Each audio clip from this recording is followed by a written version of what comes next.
Welcome back to the Creek. Good to be here. This time, we are diving into an investment analysis report on Crown Capital Partners, ticker CRWN. Yes. The piece argues that a massive recent 68% price surge is signaling a big turnaround, all based on some really strong but overlooked fundamental growth. That's the core of it. So a key theme that just jumps off the page is this idea of a huge valuation gap. Oh, yeah. I really like how the analysis immediately highlights the contrast between that ugly stock chart and the actual business, which seems to be booming, especially in the Q3 2025 data. That's the anchor of the whole report, isn't it? It gets right to the point with hard numbers. It does. I mean, you see that focus on the core drivers right away. Network services revenue is up, over 45% year over year? A huge number. And distribution services is up 25%. That kind of double-digit growth, then you pair it with the massive improvement in net loss? Right, going from a loss of $2.7 million down to only $300,000? It just gives you this really solid, compelling base for the whole bull case. And that quick mention of the book value, the 58 cents. Exactly.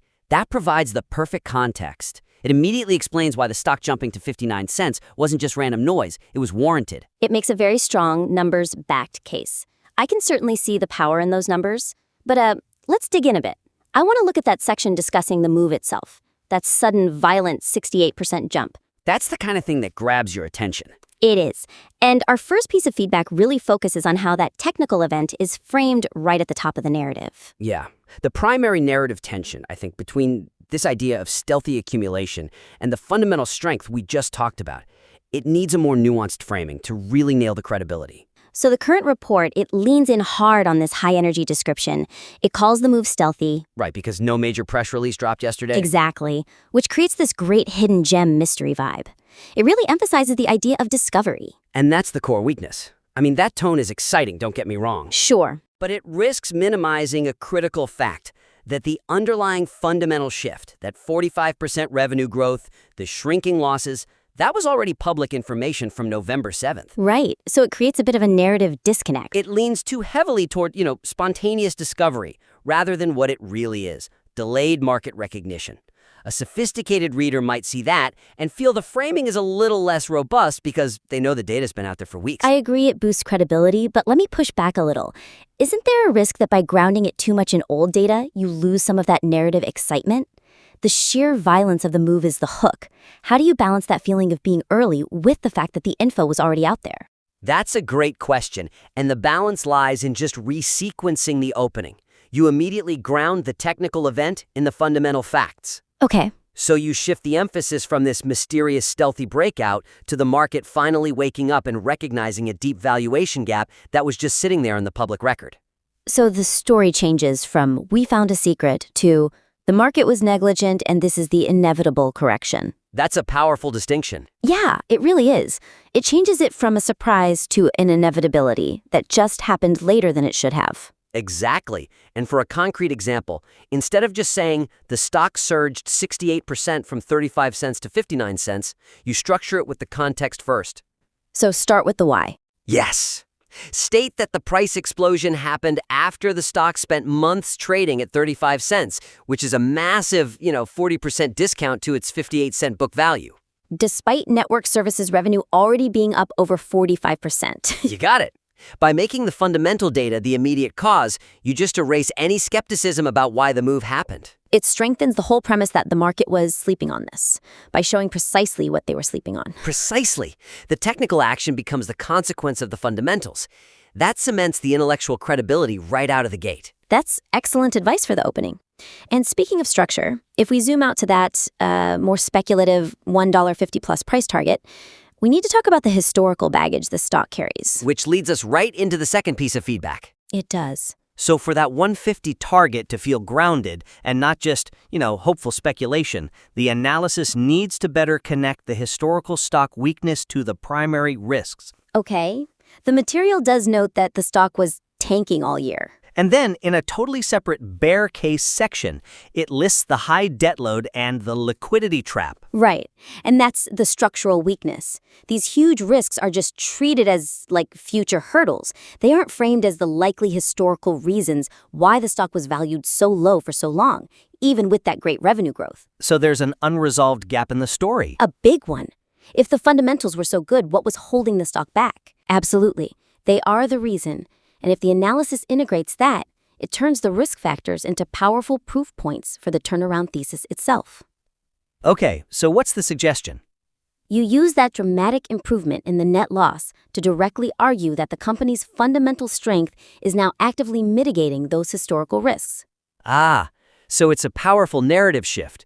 You're using the progress toward profitability as the weapon that's finally slaying the historical dragon, so to speak. That's it exactly. It validates the whole turnaround story. Move from a $2.7 million loss to just $300,000, not just a data point, but the actual pivot point in the company's survival story. Yes. So as a concrete example, when discussing that net loss improvement, you explicitly state that this move toward profitability is crucial because it immediately reduces the cash flow pressure from that burdensome high debt load. You have to make that connection. The core message then becomes, we knew the risks, they were the reason the price was so depressed, but now the fundamental growth is solving the very thing that held the stock back. Right. That elevates the net loss improvement from just a good data point to the central conflict resolution of the narrative. And this validates the verdict that a positive net income in Q4, which is expected around March 2026, is the key inflection point. Precisely. That's what allows the stock to shed its penny stock reputation and head for that $50 plus target. It's directly solving the structural debt problem that kept it down in the first place. This just elevates the entire analysis to a much clearer, more compelling story of redemption. That integration of risk into the bullish thesis is phenomenal. Okay, let's pivot now to the most actionable part of the report, the call to action and the risk management strategy. That brings us to critique 3. And the current call to action, well, it lacks the precision and the risk alignment needed to match the high conviction bullish verdict that's laid out everywhere else. The conviction is definitely high. The analysis says the momentum is undeniable, and that reclaiming that 58 to 60 cent book value level is the launch pad. It is. Yet, the call to action suggests watching for a deep dip, specifically down to 45 or 50 cents before getting in. And that's the essential contradiction, isn't it? It really is.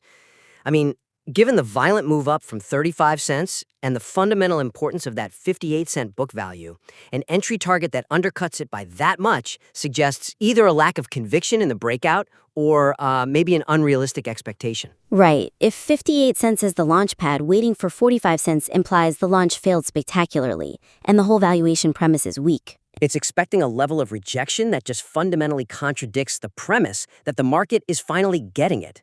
The analysis is arguing 58 cents is the new floor, but the trading advice says to expect that floor to completely collapse. So the suggestion is to align the entry strategy with that key fundamental level. Exactly, that 58 to 60 cent range.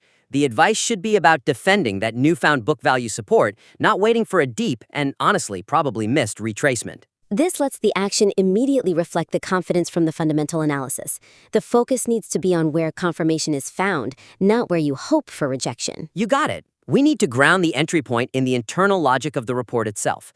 And the analysis already gave us a clear technical goal. It says, if it holds above 55 cents this week, the next technical resistance is 80 cents. That's the actionable roadmap right there.